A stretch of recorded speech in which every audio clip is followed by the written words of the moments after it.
One common question people have is, what is the difference between rejected and resentful stalkers?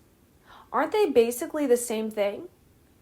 In this video, I'm going to explain the differences in both motivations for stalking and the relationship between stalker and victim called typology. Rejected stalking is one of the most common motivations for stalking.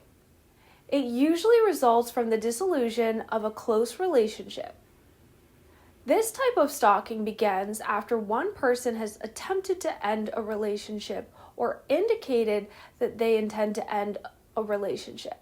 These are collectively known as ex-intimates. Most commonly, this is recognized as a breakdown of an intimate sexual relationship, but it can be any close relationship where there is an emotional investment, including other family, friends, business partners, even long-term caregivers, for example.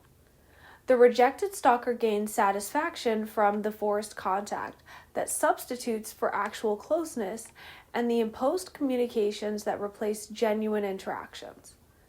The main point is that the rejected stalker is angry at what feels to them like an irreplaceable loss, combined with the humiliation from the victim's unilateral decision to end the relationship.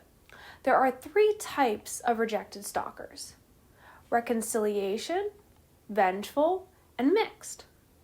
To understand the differences between resentful and vengeful rejected stalkers, one must keep in mind that the rejected stalkers have a pre-existing relationship. Resentful stalkers can be either planning revenge against an individual or expressing their rage at the world through the vindictive pursuit of someone who embodies all those who have, in their view, humiliated and harmed them in the past. These stalkers come to believe they are the innocent targets of someone else's vindictiveness. When they do retaliate, they believe they are acting righteously. The resentful stalker is a person whose resentment against an unfeeling and rejecting world comes before the event which precipitated the stalking. Their resentment is channeled into harassment and focused on the victim. Most resentful stalkers will not have a close pre-existing relationship like the rejected stalker does. Some might have had interactions such as co-workers or neighbors, but the motivation isn't the breakdown of the close relationship as it is for rejected stalkers. Rejected stalkers are emotionally stuck. They don't know how to move on or how to live their life without the other person. They don't understand how the other person could have left them.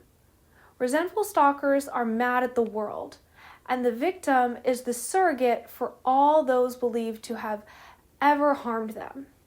They usually view themselves as the wounded party, defending themselves by striking back at their oppressor, but not necessarily as an avenger. Rejected stalkers are more likely to employ intimidation and assault behaviors as part of their pursuit. The functional realities and practicalities of ending close relationships can draw victims back into contact. The patterns of victims' and stalkers' lives based on the past relationships are such that they may have knowledge of or share common places of leisure or work. Thus, rejected stalkers are very likely to show up at a victim's workplace. A victim's mixed emotions may persuade them to attempt to resolve the stalking by meeting and talking with the stalker. Resentful stalkers are more likely to employ covert, lengthy campaigns of harassment, disproportionate to the initial grievance.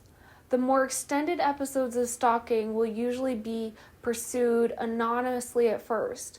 This is especially the case between strangers, where the stalker's unfamiliarity creates confusion and alarm.